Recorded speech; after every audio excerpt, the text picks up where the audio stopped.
For those of us who have been following the University of Idaho murders since the day they happened, it feels like they happened much longer than a month ago. Today is December 13th, 2022, and it was 1 month ago when these horrific, tragic murders took place.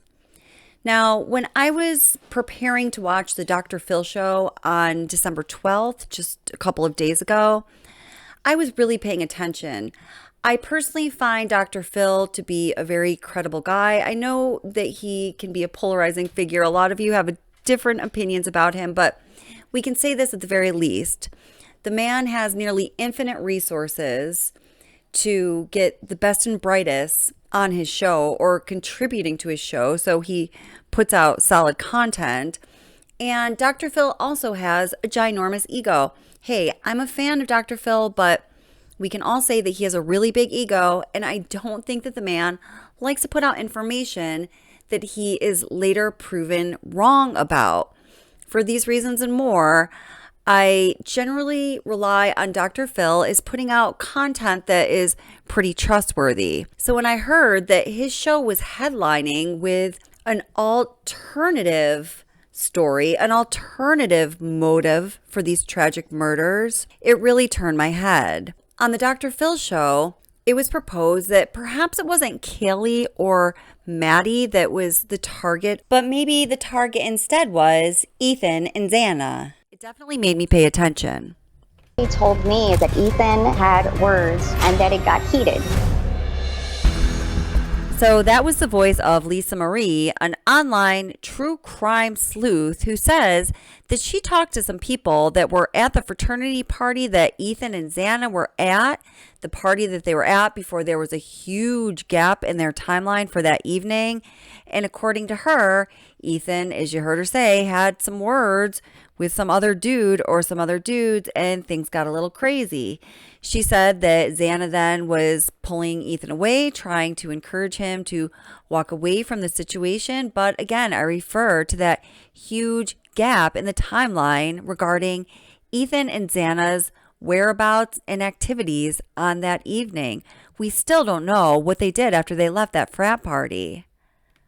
Sigma Chi is the fraternity in question, and we have a quote from December 7th from the fraternity president. He says, "As of right now, we've told Moscow Police Department, Idaho State Police, and the FBI all we know."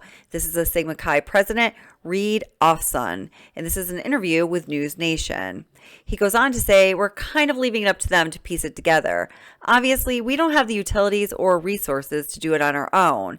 So we're putting full faith in the officers and the detectives doing it. But that's all I really know right now."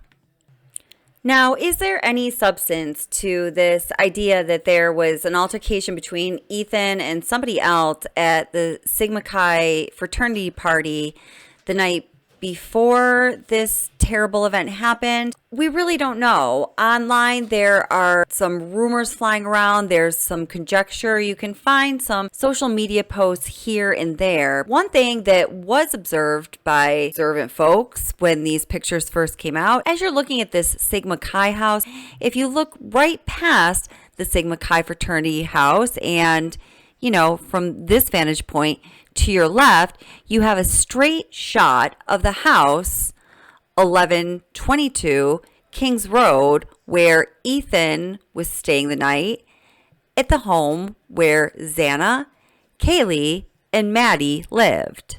I've just taken note of this. I find it to be an interesting point, and since we know so little about what happened that evening or in those early morning hours, I think that this is a notable point. Another interesting and notable point that was brought up during the Dr. Phil episode covering the University of Idaho tragedy was that investigators have to know a lot more than they're letting on to. And my gosh, I certainly hope that they do know a lot more than they are letting on to.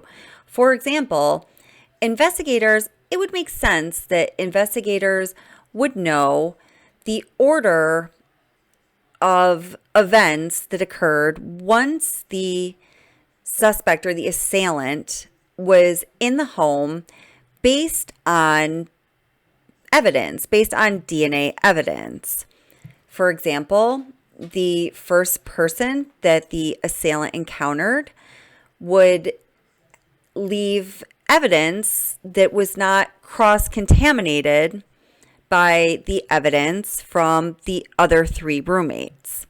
The second person the assailant encountered would have some cross-contamination of evidence from the first person that the assailant encountered, but not necessarily the third and the fourth roommate, and so on.